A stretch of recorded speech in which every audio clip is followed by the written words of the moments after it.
Hey everybody, welcome to the Dungeoncast. I'm Brian. And I'm William. This is the podcast where we talk about everything tabletop role-playing games. And today we are going to talk about what me and Brian have been up to in our own personal TTRPG lives. 1, 2, 3, 4. Welcome, adventurers, to the Dungeoncast. Hey, Brian. Hey, you will? How are you doing today? Yeah. I'm good. How are you? I just try to be unique with it every time. You Run out of stuff. And you succeed. You continue to succeed. I'm doing good. You're doing good? Yeah. All right, cool. Today we're going to just talk about what we're doing in our games these days. That's true. And when you ask me how I'm doing, I always want to talk about the fucking weather like we're doing small talk. And I don't know. I just we're in SoCal, so it's always pretty good. And people, it's usually pretty good, except for summers for me are a nightmare. No, they are pretty bad. Yeah. Summers are way, way hot. Yeah. But and not even because California is like more hot than a lot of places in the States, because there are places that were way worse. I just am terrible with heat. Yeah, it's not my fave. 80 degrees or higher, I'm dying. Yeah. So see, this is why I need to stop bringing up the weather, because here we are. What are you doing? How many dice you roll lately? Quite a few. We just finished an Unhallowed game before these recordings, so I think I rolled more dice than you guys. What's an Unhallowed, Will? For those who are hearing this for the first time, Unhallowed is an ongoing horror, dark fantasy D&D campaign that we're recording and producing and hoping to release this year. We're putting a lot of work into it. It's going to have like an immersive audio experience. Mm-hmm. We've done a lot of games, and we've done a lot of games. It's going to be for Patreon before it hits the public feeds. It's going to be Patreon's going to get it first. Yeah. Before it gets to public feeds. But yeah, we just recorded like episode 16 and 17 today. Mm-hmm. Yeah. And I'm thinking season 1's going to go to like 21 or 22. Yeah. So just a heads up to people like listening to this from the last one. There's some people like, you guys just talked about like a bunch of stuff. Like you guys just plugged a bunch of your stuff. Well, a lot of what we do for the tabletop space is this show and the other shows. Like that takes up a lot of time. And so that kind of is our D&D life. We're not doing this episode to plug.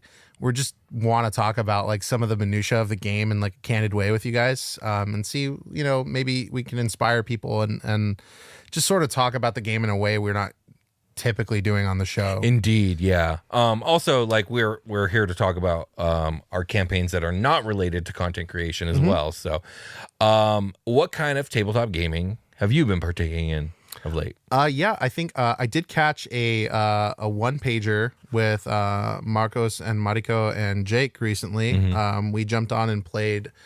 What was it? We were gonna play chickens. Oh, that's and a fun one. And then we played something else. I can't remember the name of it. It's escaping me right now. I'm trying to remember what we even did in that game. I remember having a ton of fun. I've played a one pager recently. We'll loop back around to that. Okay, so that was a good time. But mostly I've been running my home campaign. So for people that are either listening to our Patreon show, the Dungeon Chats, or which we haven't talked about this game in a while on there either, but our last episode is called Our D&D Lives, where we had a conversation like this. I'd kind of caught people up. I was playing Dungeon of the Mad Mage. Oh, yeah. We're running a level 5. That, So we did finish the first level of the dungeon. Basically, I took the layout of the dungeon and kind of scooped it and did my own thing in the rooms. Mm-hmm. So I kept the map and that's it. Did my own thing. I was like, let's. I have a tendency to do that. Let's do some demon shit. So now that that part of the adventure is over, I think we played like 8 to 10 games in that level of the dungeon. Mm-hmm.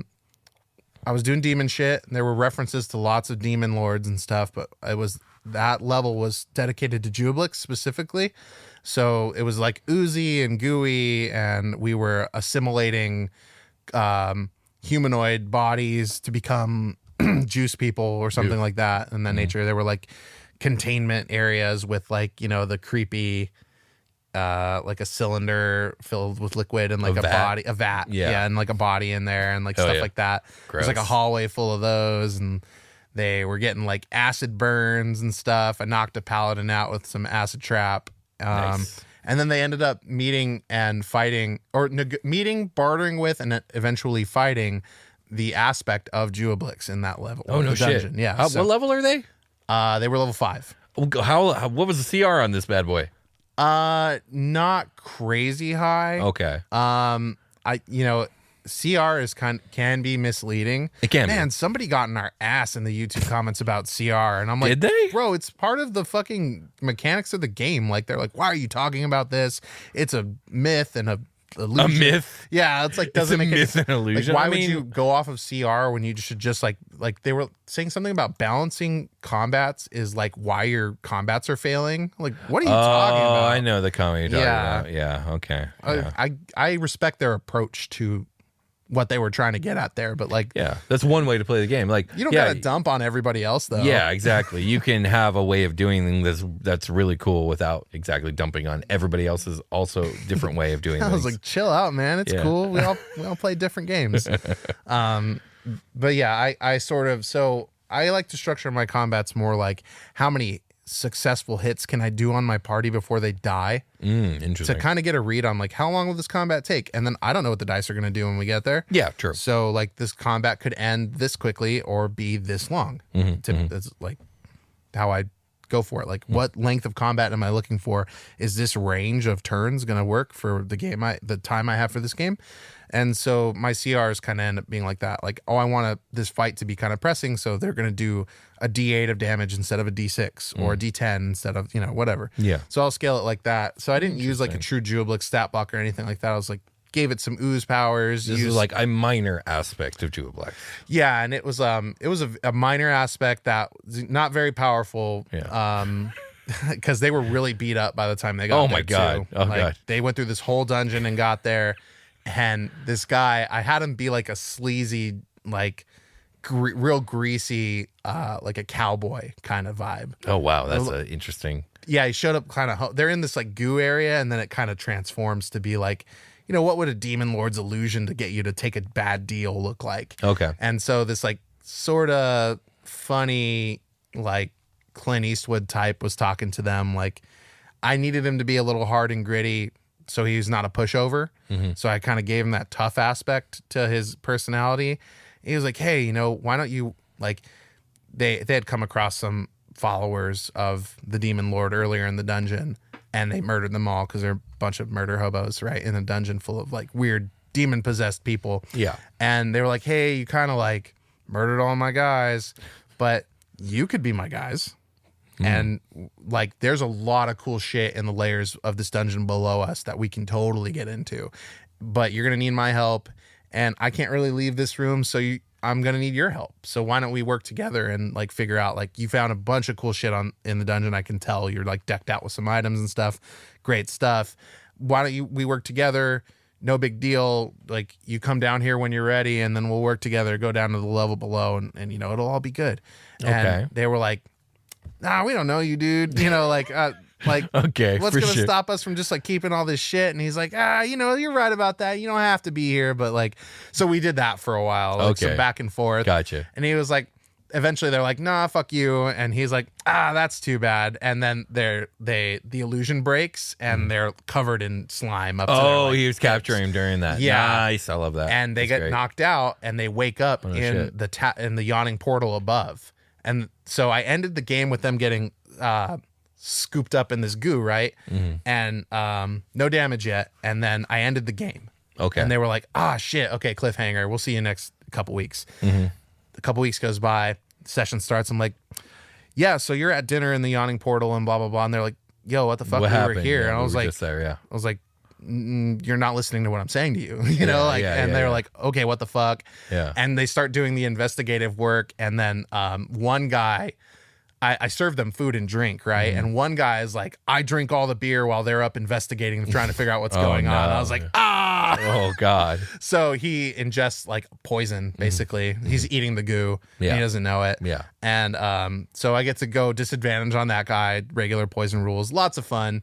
They end up breaking the illusion by like, we played some beer pong. He's like, just because I thought it'd be fun to mix it up. I was like, okay, if it's all you guys versus me, I'm really good at beer pong. I was like, it's all you guys versus me. And so if I win, I'll do some damage to you guys once they figured out the illusion. And if you guys win, you won't take any damage. You'll be free from the goo, and then we can do the fight. and I won. So I did a bunch of damage. Yeah. Okay, hold on. Let's talk about the beer pong. Was it you took a turn and then they all got a turn and then you took a turn again? It was I take 2 turns and then they take 2 turns. Okay. So it's still the same amount of turns, but it's just a bunch of people rotating in. So really, I had an advantage. Yeah, I was going to say you have the advantage. I'm all warmed up. You're hilarious. But yeah, we did that. I thought that was a cool mix-up. Yeah, sure, absolutely. I was like, let's play a bar. Like this cowboy guy shows up in the bar when they figure it out, and he's like, let's play like a classic drinking game and figure out like where we stand, you know. And then they do the thing, and then we go back, and the dude's like, "What was I eating?" you know, or like whatever. Gosh. So that's amazing. Yeah, we do some damage. They make it out. You know, the fight was not tilted too hard against them. And they obliterate all the goo, and they go back upstairs and they cash out some of their magic items they don't want and keep the ones they do.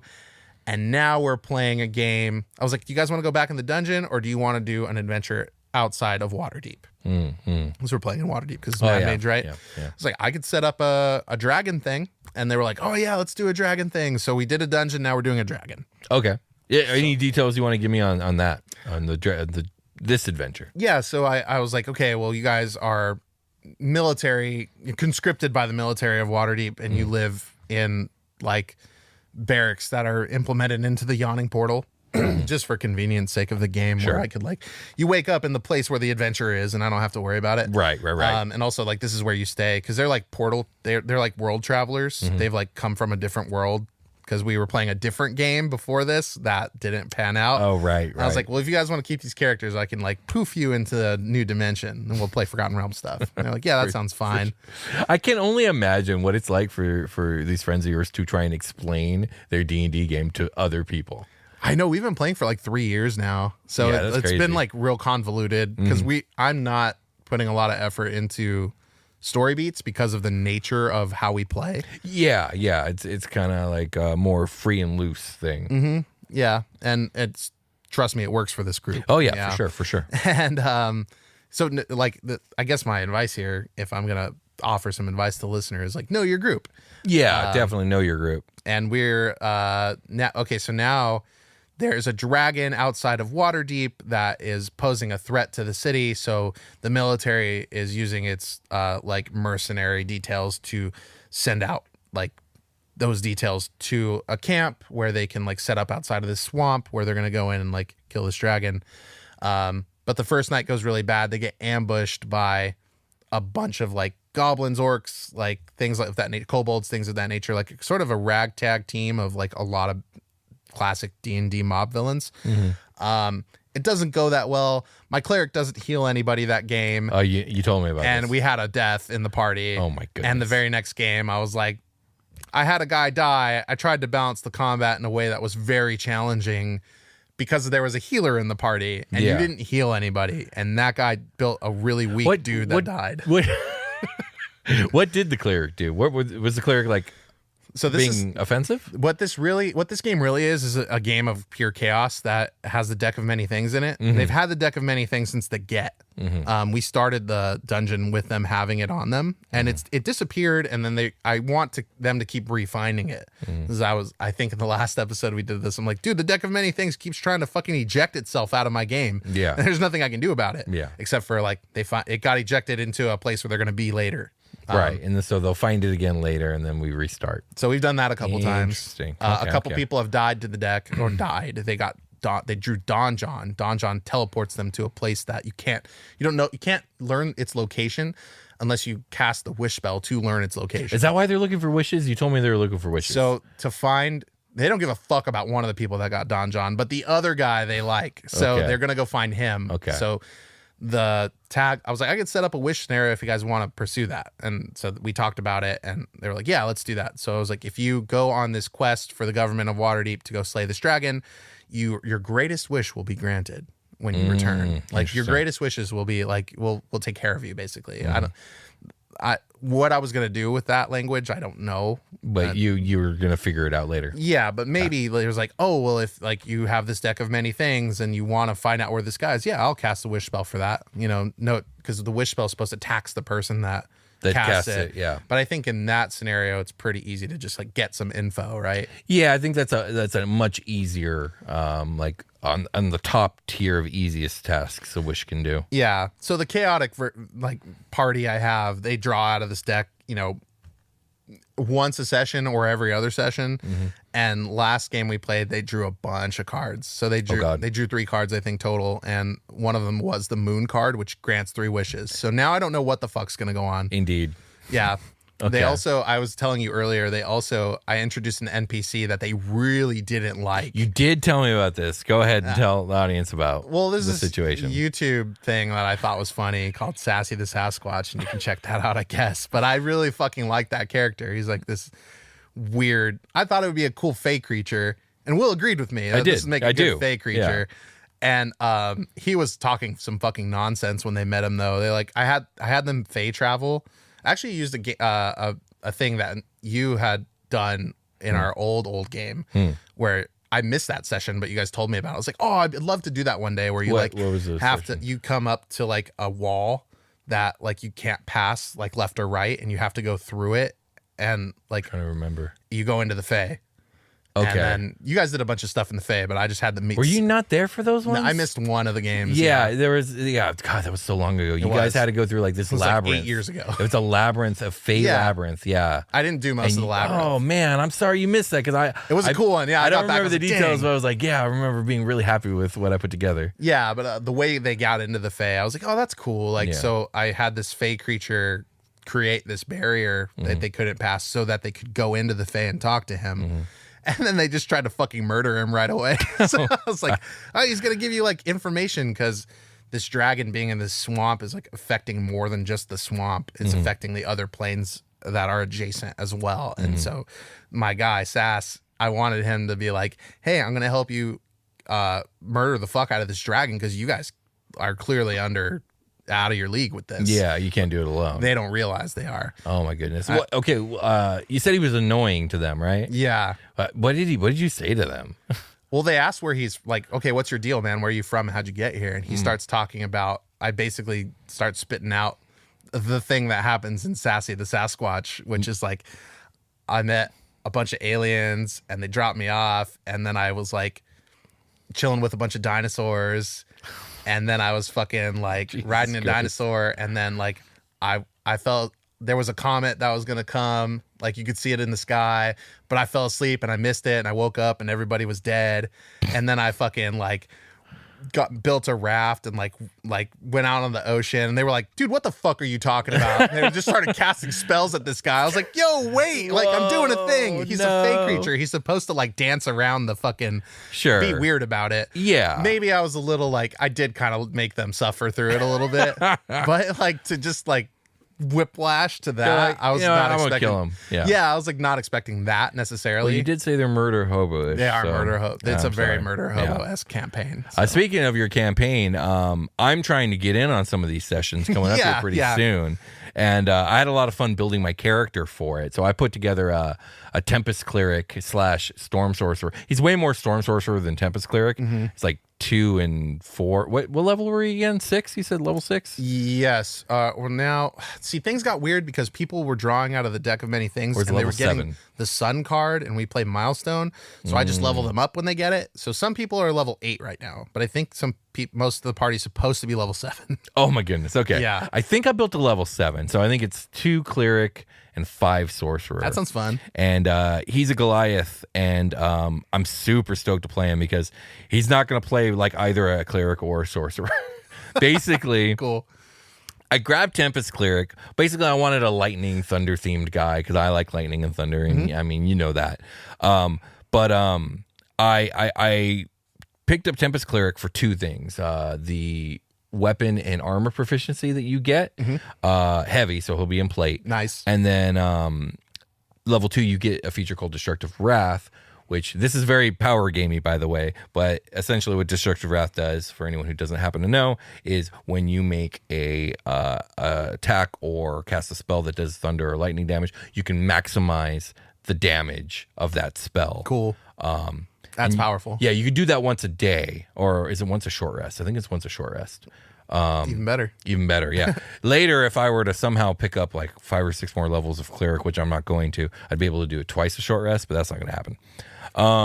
And then the Storm Sorcerer stuff is just lots of lightning spells and a lot of the meta magic stuff. So one thing I want him to be able to do is, let's say I, for some reason, don't want to jump straight into the fray. I want to be able to quicken or twin cast haste. Oh, hell yeah. And you're hasted. And I just picture like he's just charging them up with electricity and they're running super fast. That's fucking dope. And then they can, jump in there and he'll hang back and cast spells. Hell yeah. But most of the time I want him to just jump into the fray with his lance, because I basically have built him around the Booming Blade cantrip. And so he only gets 1 attack. He doesn't get extra attack. So Booming Blade fits really well for him.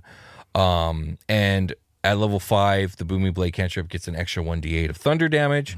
And it's a d12 for the lance. And I picked up a feat. So we haven't really talked about this, but the Glory of Giants book that released I think in August, it has a bunch of giant feats, or giant backgrounds, that come with a built-in feat. Okay. And so here, let me pull up my character, because this shit's wild. And I haven't really kept track of the 1D&D updated stuff that they're supposed to come out with later this year. Yeah. But I do think that one of the things that they are considering is backgrounds having feats attached to them, because both the Glory of the Giants book and the Dragonlance book that came out not this last December, but the one before that, had backgrounds that had feats attached to them. Okay. Man, I'm sad because I was collecting alternate art D&D books. Oh yeah, and I know. I stopped when the whole fucking OGL thing happened. And yeah, and so many cool arts that have come out. Like, no, I'm not giving them. But they want to prey on that and that feeling of them, that collectible. But I get it, dude. I'm sorry. God damn it. So I forgot my character's name is Daboom Shaka. I forgot about that. So your game's wild and crazy. So I didn't build a serious character. So basically, Daboom is. He has like the personality of like a pro wrestler. Like he talks about himself in the third person. He's always hyping himself up and hyping his dudes up. Lots of flexing, a lot of Ginyu Force energy. Right. Yeah. But I wanted to talk real quick about this background, because it's pretty cool. I like this move, and I think backgrounds having feats attached to them could be cool. So he's a giant foundling. A foundling? Basically, giants found him. Oh, okay. And raised him among themselves. So is he a human or he's what? A Goliath. Oh, yeah. Okay, that makes sense. He's raised by storm giants. And so he gets the feat he gets is called Strike of the Giants. So this is a really cool feat. And basically you get a rider effect on your melee attacks based on the type of giant that you were found by, right? So there's Cloud Strike, Fire Strike, Frost Strike, Hill Strike, Stone Strike, and Storm Strike. Oh, sick. So he obviously has Storm Strike. So I can do this a number of times equal to my proficiency mod. And what Storm Strike does is when I hit a target with a melee attack, which Booming Blade has a melee attack built into it, I can deal an extra 1d6 of lightning damage. If the target is a creature, it must succeed on a con saving throw or has disadvantage on attack rolls until the start of its next turn. I like it. So you're finding ways to stack your damage because you're missing that extra attack. Exactly. So you can kind of just pile it all into one. Right. So I did some calculation. High risk, high reward. Exactly. Yeah. Which is his personality. Which is a wrestling move. Right. Yeah. There you go. So I think I calculated it out, and if I crit on a Booming Blade attack, and I include my Storm Strike and all my other stuff, I think I can just like pop my Destructive Wrath and do like 48 damage right there. Hell yeah. But also like most of his spells, his lightning spells, are AoE. So if I break out a lightning bolt and I can catch 4 or 5 creatures in it, then I'll bust Destructive Wrath on that. Sick. And just maximize my 8d6 lightning damage on each of them. Sick. So yeah, he's a heavy hitter. Hell yeah. He's a heavy hitter, but he's got some support. Like I said, he can dual haste his allies. He's got the Sanctuary spell if he needs. Yeah, he's got he's healing wearing the word. heavy armor. Yeah, he's going to be up That's front important. taking the hits. Yeah, so he's an all-rounder, and I fucking love him. Yeah, our dude that died was a sorcerer. Yeah. He had 11 AC and didn't have a way to boost his AC. Ooh, yeah. I have 18 AC. I could have 20, but I decided to go with a two-hand. Like I said, he doesn't play like a sorcerer. He plays more like a cleric, but honestly, he kind of plays like his own weird hybrid thing. Yeah, like an Eldritch Knight, sort of. Yeah, kind of more like an Eldritch Knight is how he plays. My spell list, let me see here. Where's my spells? Boom Blade, Dancing Lights, Gust, Prestidigitation. And yeah, he's going to use that a lot, especially when he's like announcing himself in the fight, which is something I want him to always do. I always want him to like, every time it's his turn, he's going to like announce himself or say, or like shit talk, even if the thing doesn't like understand what he's saying. It doesn't matter. Yeah, it doesn't matter. It's all a him thing. Exactly. That's always fun. I picked up that Thunderstep spell that Echo that's had. very cool. And I'm like, oh, that's going to be fun. Very cool spell. Yeah, so lots of fun stuff. On the cleric side, I had to grab spells. So he's all charisma. His wisdom is basically dumped. Oh, man. So the wisdom spells I have, or the cleric spells I have, don't rely on wisdom like Sanctuary and Healing Word. So good for fighting, bad for adventuring. Yeah, basically, yeah, he's good in a fight. He's got a high charisma, so he's actually pretty good at social stuff too. Yeah, town shit. But going out into the field, yeah, the wilderness, exploring, and stuff, yeah, or sneaking, fuck no. He don't believe in that shit. We've got other people for that. Exactly. So I'm excited. It's gonna be a good time. I just want to show up and zap shit and smash shit, and it's gonna be fun. It's the grand adventures of Ilian and Beard. Ilian, I see a sign for a potion shop. Oh, wonderful, Here. yes. Sort of Just tucked what we away. need. It's like in this alley a little Oh, bit. wow, I can smell the back guano from here. Oh, yeah. Oh, pungent. It's Quite pungent. Wonderful. That's Let's go definitely what inside. we need. Yeah. Indeed. Oh, we got to walk down around this. Oh. On this side of this building and around this hillside. Oh, okay. Okay. Quite out of the way. Oh, but there it is. Oh, look at this. It's a little rickety. Are you sure this is a store? It says it's a store. See the sign. It was kind of hard to see. I do see the sign. Yeah. All right, well, let's go inside. Oh, my God. Oh, wow. It's a lot. Hello. Yeah, hi. This place is a mess. Welcome to Super Potions. I got them. I got them all. Yeah, well, you do got them. They're just all I got 'em over all. the place. Well, I almost got them all. Okay, I'm making more. You do indeed got them, but well, I'm going to be quite frank. It's a mess in here. My name's not Frank. Man, there's just a lot of stuff everywhere, and I can tell you've got a lot of. Look at the rich color of this healing potion, Ilian. It looks exactly what we need. You've got the goods. You've got the goods. You just need to work on your inventory. I was lucky to see the sign out front to find this place. Yes, it was quite out of the way. And it's a little stuffy. Not sure if you're properly ventilating in here or not, but I'm not a narc. Yeah, I really wish I could make some changes. My grandpappy, he's in a better place now, but he left me this building, and I've got my stuff here, and I just, I'm really good at making potions, right? That's what I'm really good at. I'm going to take your word for it. But this whole the commerce aspect, I could really use some guidance, honestly. Well, lucky for you, I happen to have an item that could help you with this conundrum. I'm all ears. Behold, as I conjure forth with my magic, a wand of Shopify. He's doing magic again. He's doing it again. Wow, he's doing really good magic. It's a wand Here. this time. Take it in your hand, Wow. anonymous shopkeeper number 2. This seems. I'm gonna level with you right now. I'm holding this wand right now, and it feels super powerful. With this wand of Shopify, you will have total control and customization over your store in a way you'd never believe. So wait, you're just giving this guy? You could have made a reality-altering wand this whole time? Only if it relates to mercantile discrepancies, Ben. Shopify specializes specifically in the entrepreneurial arts. That makes a lot of sense. And now that I'm thinking about it, if you knocked out this front-facing wall and add supports here to make sure your little house doesn't fall over, you could get the proper ventilation and build your storefront right here if only that hillside wasn't in the way. But let's see, can the wand blast? Give me that thing. Here you go. Yes. I'll blast away this hillside. Yeah! Shopify lets you customize your online store to your style with gorgeous, flexible templates and powerful tools. Look how good it looks. Wow, I didn't think it could look this good. And look, I can see the street. You're right. And people look interested in what's going on over here. With this wand, anonymous shopkeeper number 2, you will become a selling wizard. No code needed, no design skills needed, and no need to burn a spell slot. This will be the greatest potion shop in all the land. And you can have this wand in exchange for a cart full of all the potions we want. We need a lot of them for good times and for bad times. Mostly for the bad times. Mostly those, but we need the good time ones too. I've got them. It's a deal then. Sign up for a $1 per month trial period at shopify.com/dungeoncast, all lowercase. Go to shopify.com/dungeoncast to take your business to the next level today. That's shopify.com/dungeoncast. Shopify.com/dungeoncast.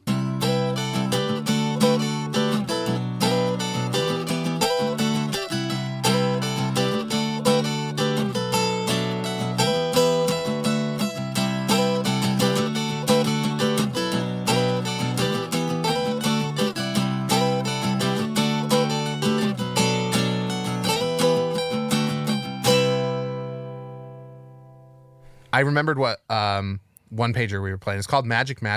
Okay. And it's by the team. It's a one pager that was designed by the team that I believe their podcast is called My First Dungeon. And I'm going to start listening to them soon. They've been recommended to me a lot. So I am going to check that out. I guess I suggest you guys do too. But their one pager is like borderline unplayable because you have two, or it's been called that because I thought it was a lot of fun. You have two stats, magic and magic. Okay. I don't know if I was doing it right. We have three X's on the first magic and 3 X's on the second magic. And when you do magic, you have to move an X from one pool to the other. Okay. And then you have like a pass fail ratio that has to be like you have to roll lower than the amount of X's you have. So if I have 5 X's in one category, a 1 will pass and nothing else. But if I do that stat and an X moves from that back to the other category. It's okay, I understand. That mechanic makes it a little confusing to play because which magic is magic? Because there are two different things. There's like magic I cast versus magic just stuff I'm good at, I think. Whoa, okay. Now I'm confused. I thought I had it, but now I've lost it. Honestly, it would be better to probably pull the page up to go over it, but I think that's a little much for this episode. Right. But it is available, I believe, because we used it. How did the session go?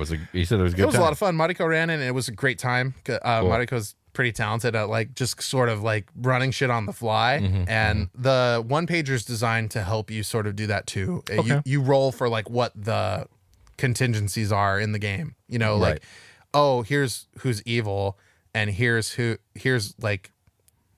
the problem, here's like the item, like here's the quest grab. Like they've got stuff in there included that you can randomly roll for. As I remember, Jake played with, sorry, my voice is super cracky this episode, but Jake played with us.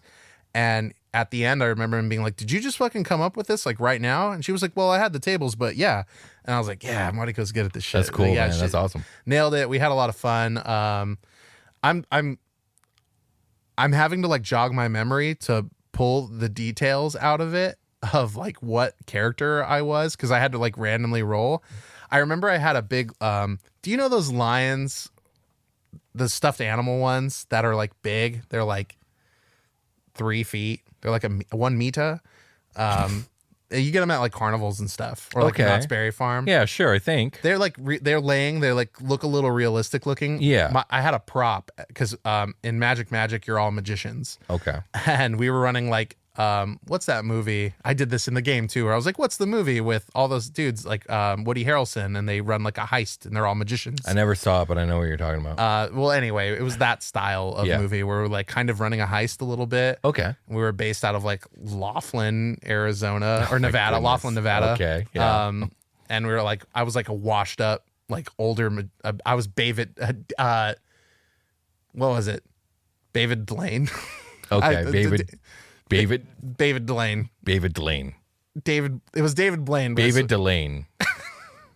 Was it Blavid Dane? That's what it was. Blavid Dane. You got to carry that all with you. Oh, okay, I see. Yeah, I was Blavid Dane.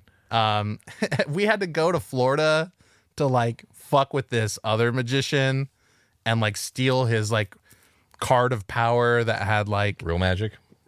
I don't know. There was some necromancy going on. I was a necromancer, but the thing I want to talk about was my prop was this lion, and it was like made to look fake, but it was real. So I could sick it on people. That's badass. Fucking sick. I like that. Yeah, that was like all stuff I randomly rolled for. One pagers are great. If you guys haven't played one pagers, yeah, they can be a lot of fun. Yeah. I think I've only done 3 Goblin Punks. 5 Second Roll was a 1-pager, right?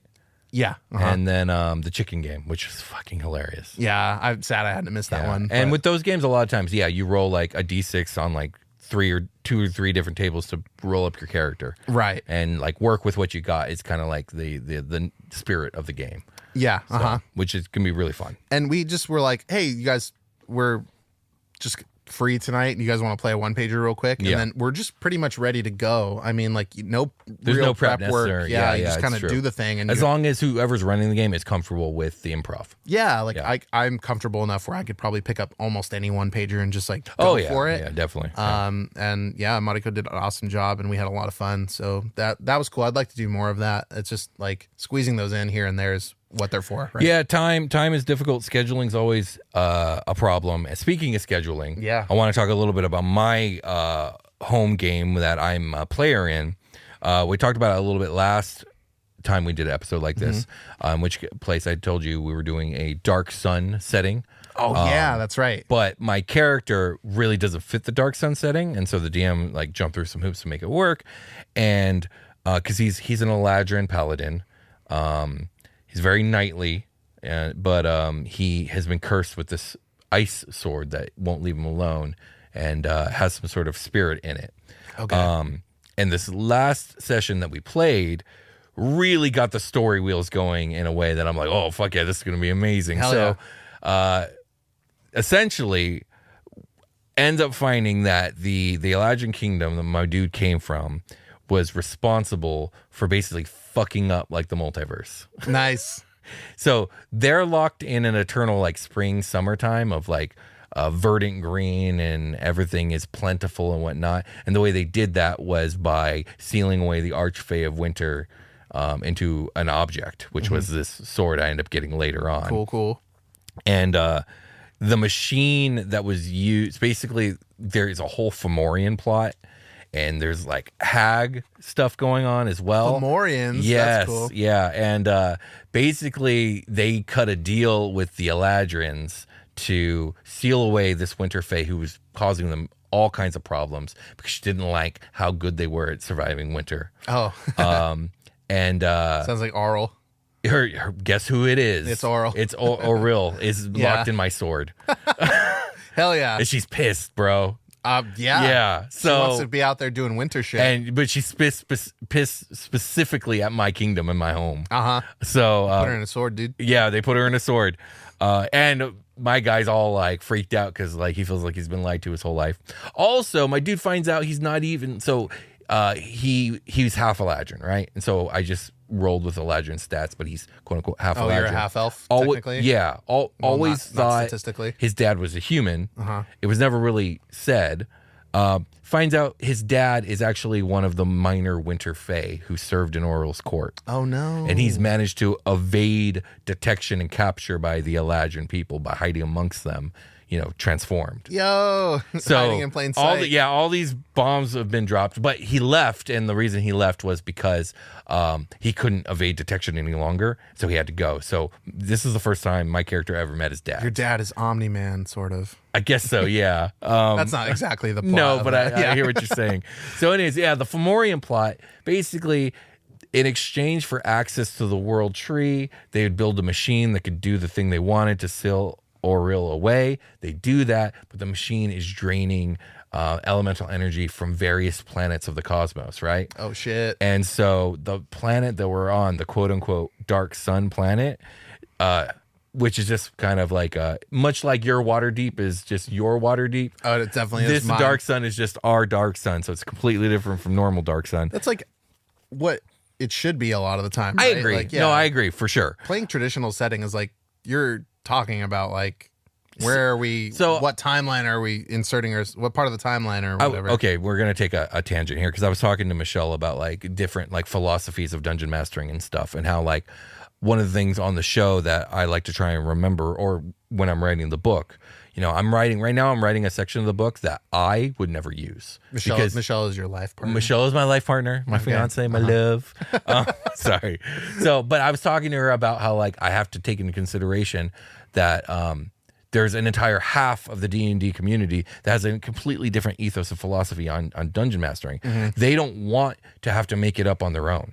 To them, that's work. To me, that's not work. What's work is having this encyclopedia that I have to learn and adhere to. That's work for me, and I don't like doing that. Yeah. But there's a whole subsect of the D&D community that's how they dungeon master, because they just want it to be there and not have to think about it. They just have to learn it. They don't want to have to make it up, because to them, that's work. And neither of these is wrong. Both of these are just completely different philosophies of running a game. But yes, I agree with you. I don't like running other settings and following them like to the T, because that's work. And like, I like pulling the cool shit out of that exactly. stuff. That's what I like doing Hey, too. this will work really well for what I want to do in my game today, because I have a story that I want to tell. Exactly. It's not someone else's story. And that's not to say that I'm shitting on the people that do it the other way. Right. Whatever works for you. If you guys are playing D&D and having fun, that's great. I feel the important part. As somebody on this side of the fence that wants to make their own game, well, like we run a lore show here, and it's like really useful. Like every episode that I thought was cool, I've basically used in my game at some point. Like right now I'm doing a green dragon. Yeah. Fuck yeah. The thickest thickets. Let's do it. Absolutely. We haven't even gotten to the thickets yet, but I don't know if you ever will, man. we did. Yeah, I know. But yeah, no, I'm completely with you on that. But back to this campaign. So, sorry. Before that, let's all stop shitting on each other. Yeah. It's Just let okay to people run play these their games game. the way they want, and it's okay if people run it differently. Yeah, we don't need to shit on each other about it. No need. It's all good.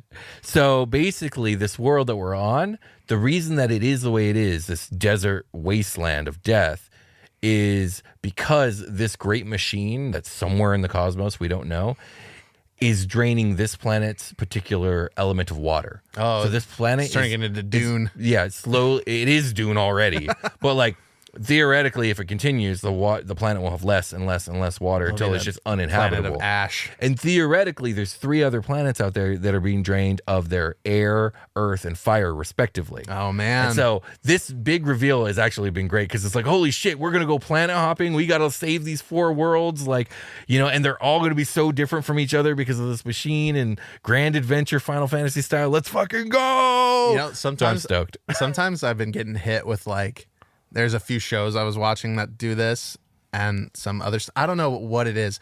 They lay out this quest like that's gonna be like, oh, we have these 4 places to go, or these 7 items to collect, and then something happens, and now maybe we've got one of those things to do. Oh, and this really? Next thing is gonna happen instead, Interesting. because something came in and like changed that for whatever. Yeah, we're taking a left turn. Yeah, and That's I can't get interesting. into those specifics because they're spoilers for those shows, but it's really funny how they set up these big, like, oh, it's going to be a really long show because, like, they got to find these fucking X amount of whatever, and then all of a sudden, like, Y amount of those things is just, like, taken care of. Wow. And that's then interesting. And then it's like, oh, well, we have this other thing to do now that is, like, more succinct and less, like, drawn out, because those kind of plots are drawn out, and that's great for D&D. Yeah.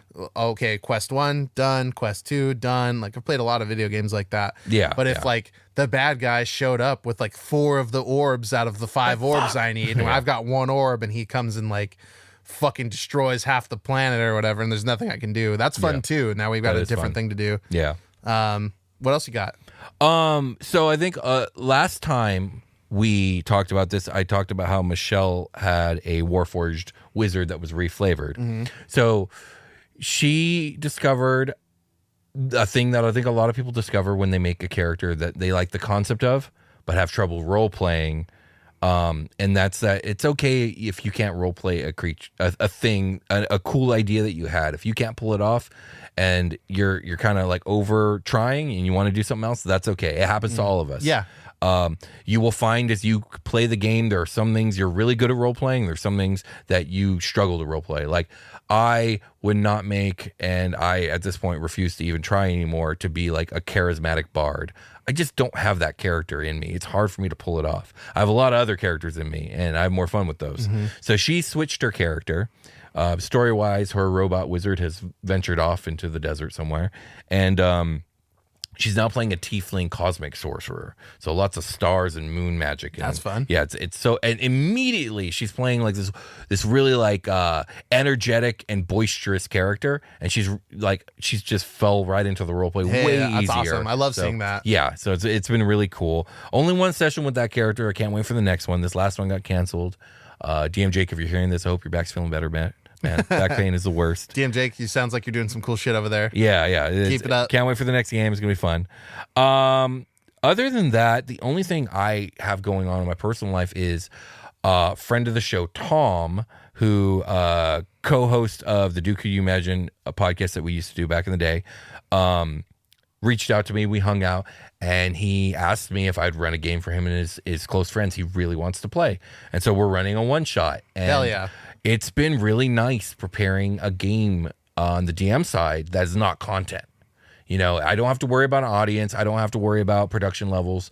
I just got to do the fun stuff of I'm doing a map on a hex grid thing. I bought myself a book, right? And Sick. I'm mapping out this island and coming up with cool like little like interest points on the island and events and stuff like that. And you know, I bought this book that has a bunch of random tables that we're going to roll on, and I'm picking music like for like battle soundtracks and stuff and putting together playlists. I'm just having a good time, man. Nice. It's just super chill. It's like I do all this D&D work, and then when I have free time, I'm like, you know what I want to do? I want to prepare this other adventure for fun that's never going to be on camera, that's never going to get recorded, and that's going to be a blast. So Yeah, that is, once again, that's like a difficult thing for us because like our free time goes into making D&D content.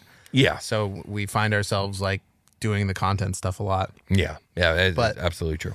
But while that's not like, you know, I don't have a content game right now, so I'm just kind of doing whatever. Like the one pager, the home game. I called it coworker game, but we've all moved on from that job. Yeah, so. you're no longer coworkers.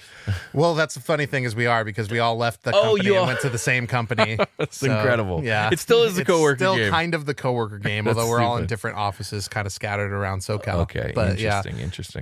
it is still a coworker game, but they're my friends at this point. So Yeah, like, yeah, you absolutely. know, and we've lost some players because they, you know, ongoing illness or like Various things. somebody had a baby, Yeah. you know, that sort of These thing. things So happen. that's why we're like, dude, we need players, and so Yeah. you want to jump in, Dude, that's I'm cool. so down. I just want so we're playing 4th edition, which I love, and I will sing 4th edition In your phrases. In my game. Yeah. Yeah. In my game, we're playing 4th edition. with DM Jake, With DM Jake, the one I'm playing. not your in. special guest Jake. No.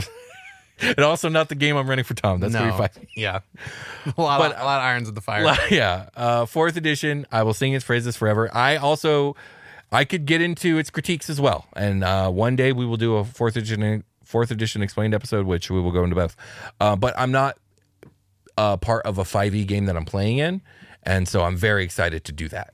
Because I like DMing 5e a lot. I like playing in 4e a lot, but I also like playing with 5e a lot. Now I just got to find someone who will run a Dungeon Crawl Classics campaign for me. And apparently Final Fantasy XIV, the MMO, is coming out with a beautiful looking TTRPG book. Ooh, And I'm like so interested because I love Final Fantasy XIV. that sounds awesome. Yes. That was 14 was online, right? Yes, exactly. And that's a wonderful game. I love how they just like make different games and just call it Final Fantasy. Yeah, It's a fucking it's one of the different most confusing things to new people to the franchise is like, well, there's 16 of them, but none of them have anything to do with each other in any way, shape, or form. except stylistically and some of the enemies. Yeah, there will be like themes that carry over or like names of enemies and items. Most and of them stuff. have chocobos. Yeah. They're just each their own D&D campaign in their own setting that happen to share a similar DMG. Yes, So- that's sort of true. Yeah, It becomes less broad true the more they make. Exactly. So- Yeah. But yeah, so I want to play that and find someone to run that. So I don't have enough time for all the TTRPGing I want to do. There's so much content in the TTRPG space, and there's a lot to do and a lot of different flavors to try. So Diggy offered to run Old School Essentials for us, which is like a retro first edition D&D clone. Basically, it's like we're going to take first edition D&D and we're going to modernize it to modern gaming standards and make it comprehensive and all together. And a lot of people sing high praises for Old School Essentials. nice. Sounds like fun. Yeah. So, and he offered to run stuff for us, and I want to take him up on it, and we got to find the time. Yeah, But yeah. That's another one I'd love to run. Oh, you mean for us? Like me For and you? us, for me and that'd you. be Yeah, fucking yeah, fun, yeah. dude. Yeah, exactly. I'd It love would to be be in a fun. Diggy Yeah, game. Yeah. exactly. So, I haven't forgotten Diggy. I've just been busy. I'm sorry, man. Yeah, we're pressed for time all the time. But that's all I got going on in my personal TTRPG life. Yeah, that's pretty much it for me too. I mean, like I have a world I've been writing for a long time, and I continue to plug at that every now and again. Yeah? So Okay, yeah. cool. Yeah, it's just fun. I mean, like I've been doing more map drawing lately, like you, kind of like you. But nothing serious at the moment. So, Okay. Yeah. All right. Well, with that being said, I think we can get ready for a long rest. Yeah.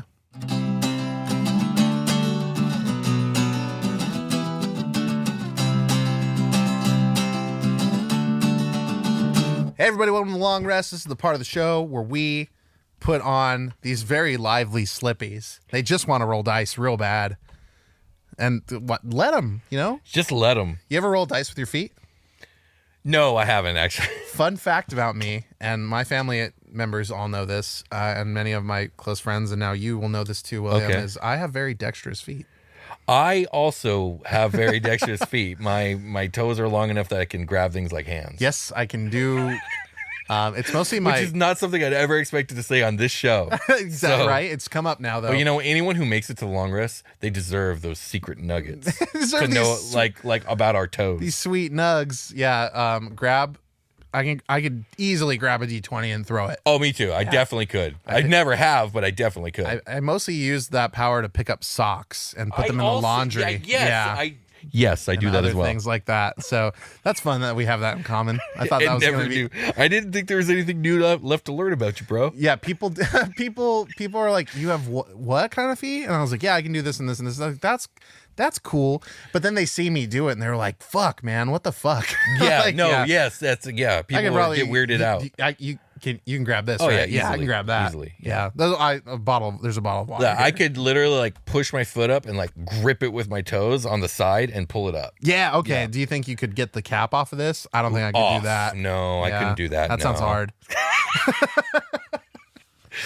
I will say that my son was born with little miniature exact copies of my feet. So one day he also will be able to do this. He will have your power. Indeed. Yeah, I could probably grip this bottle cap with my toes really hard and then twist the bottle below it so the cap comes off. Like, So- grip strength of my feet could handle that, I think. Oh yeah. Yeah, and then you twist it with your hand. Yeah, There absolutely. you go. Yeah, for sure. If we were compromising here, and then I would not want to drink out of I it. bet if we talked long enough, we'd find the one thing that one of our feet could do that the other couldn't. Yeah, you know what? Maybe we should do some foot stuff and Whoa! Hey, and then get put it to the test. Be like, what can't I do? Where are my limits? What can't my feet do? I'm honestly, I don't do everything I could do. Probably, I don't try everything I could try with my feet. You know, Neither do I. So maybe we should figure out We should consider it. what our limits are. You know, This might be the weirdest long rest we've ever taken. let's get Greek with the feet. And What does that mean? I don't know. Let's get like Spartan with it. We need to find our physical limits. Okay, I'm down. Yeah. And then we talk about like plug shit here, huh? Okay. Normally. Yeah, normally. So we did a slippies. Everyone shut off this episode by this point. Oh, we got weird with the feet stuff. It's a new one for the Dungeoncast. I thought this was the Dick Joke podcast. Yeah, now they're talking about feet stuff. Hey, everybody likes something, and that's fine. That's for people with foot kinks, I guess. I don't know. What we're trying to say is that we have social media. We do. Find us on Instagram, on X, formerly known as Twitter.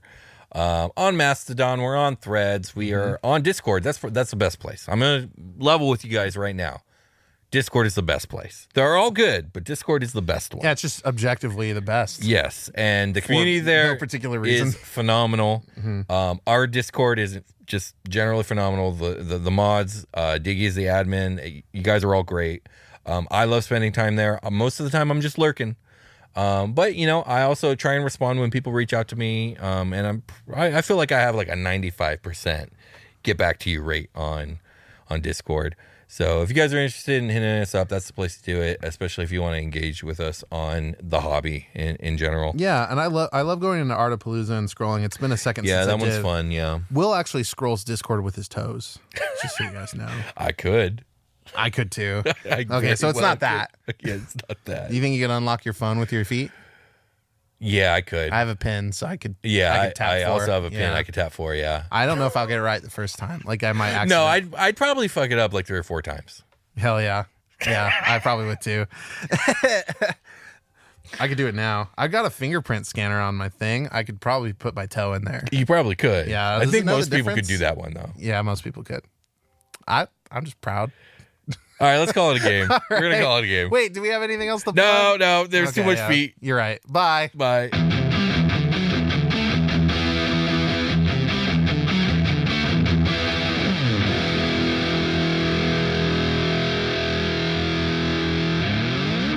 The Dungeoncast.